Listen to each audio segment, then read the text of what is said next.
کشمیر میں جانے والی ہرنوں کی ایک نایاب نسل ہانگل اب معدومیت کا سامنا کر رہی ہے۔ جموں کشمیر حکومت نے وائلڈ لائف انسٹی ٹیوٹ آف انڈیا کی مدد سے ہانگل کو معدوم ہونے سے بچانے کے لیے قدم اٹھائے ہیں، لیکن اب بھی اس نایاب نسل کو بقا کے علاوہ کئی دیگر مسائل کا سامنا ہے۔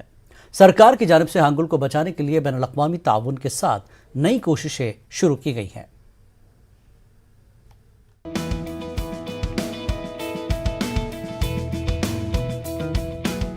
داچیگام نیشنل پارک سری نگر میں ہانگل کا ریوڑ ایک نایاب نظارہ پیش کرتا ہے۔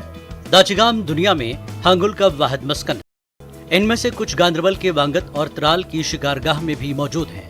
ہانگل کو پہلے یورپی سرخ ہرنوں کی ایک ذیلی نسل کے طور پر سمجھا جاتا رہا، لیکن اب یہ ثابت ہو گیا ہے کہ ہانگل کی نسل صرف کشمیر میں پائی جاتی ہے۔ جموں کشمیر محکمہ جنگلی حیات کے تحفظ کی 2021 میں آخری سنسس کے مطابق جموں کشمیر میں 261 ہانگل باقی بچے ہیں، اگرچہ 2019 کے بعد تعداد میں تھوڑی بہتری آئی ہے، لیکن اس اہم جانور کو اب بھی بقا کے خطرے کا سامنا ہے۔ داچیگام کے بالائی علاقوں میں چراگاہوں کا استعمال چیتے اور کتوں کا شکار بننے کی وجہ سے ہانگل کو خطرہ ہو گیا ہے۔ ہانگل کی آبادی میں زندہ رہنے کے لیے موجود آبادی میں فیمیل ہانگل کا تناسب بہت کم ہے۔ ڈاکٹر خورشید نے اس کے پیش نظر ہانگل کی بقا اور تحفظ کے لیے کنزرویشن پلان بھی تیار کیا ہے۔ فیمیل فان ریشو بہت ہی کم ہے، it is around 9 to 15 fawns پر 100 فیمیل، وہ بہت ہی کم ہے۔ جو اگر آئیڈیل پاپولیشن دیکھا جائے جیسے ریڈ ڈیئر کی پاپولیشن ہے تو وہاں پہ آلموسٹ 100 میں سے 80 فیمیلز جو ہے وہ بریڈ ہوتے ہیں ہر سال۔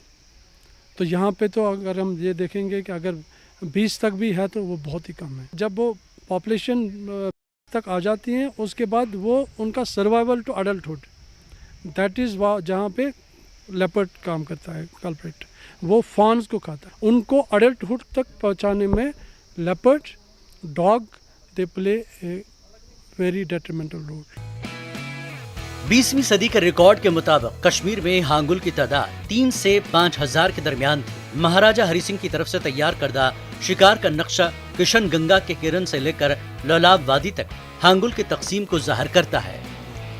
بانڈی پورہ، تلیل، بالتل، آرو، ترال اور کشتواڑ کے علاقوں میں ہانگل اچھی خاصی تعداد میں پائے جاتے تھے، لیکن اب ہانگل صرف داچیگام نیشنل پارک تک محدود ہے۔ تاہم 2021 کے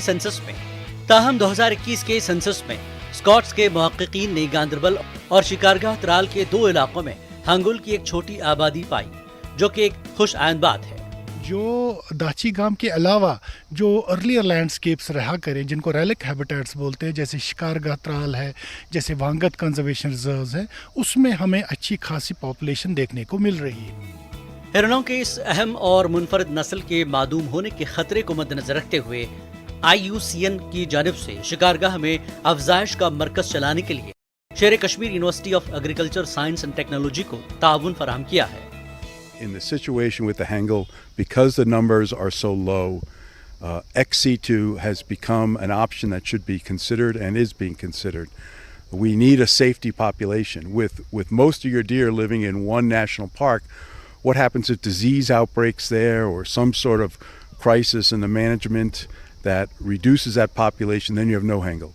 So by bringing some into captivity and being able to breed them in a scientific way, you'll have a safety population that if everything works successfully, you can reintroduce those into other forests. If there's a crisis and the population here disappears, you have that safety population in captivity. I think this is a good safety option to bring some of the animals into captivity while you try to increase the natural population. Hangul کے تحفظ کے لیے کئی برسوں سے بہت سی کوششیں کی جا رہی ہیں اور جموں کشمیر میں ایک خصوصی سیو ہانگل پروگرام بھی شروع کیا گیا۔ سابق سیٹو افزائش اگرچہ ہانگل کی افزائش کے لیے قابل بحث موضوع ہے، لیکن ماہرین کی جانب سے ہانگل کے تحفظ کے لیے اسے ایک مؤثر اقدام سمجھا جا رہا ہے۔ امید ہے کہ جموں کشمیر میں پائے جانے والے ہانگل کی نایاب نسل کے تحفظ بقا کے لیے سرکار اور متعلقہ محکمہ جنگی پیمانے پر اقدامات اٹھائیں گے تاکہ داچیگام نیشنل پارک کی زینت اور منفرد حیثیت کو برقرار رکھا جا سکے۔ نیوز 18 جموں کشمیر کے لیے شبیر احمد کی رپورٹ۔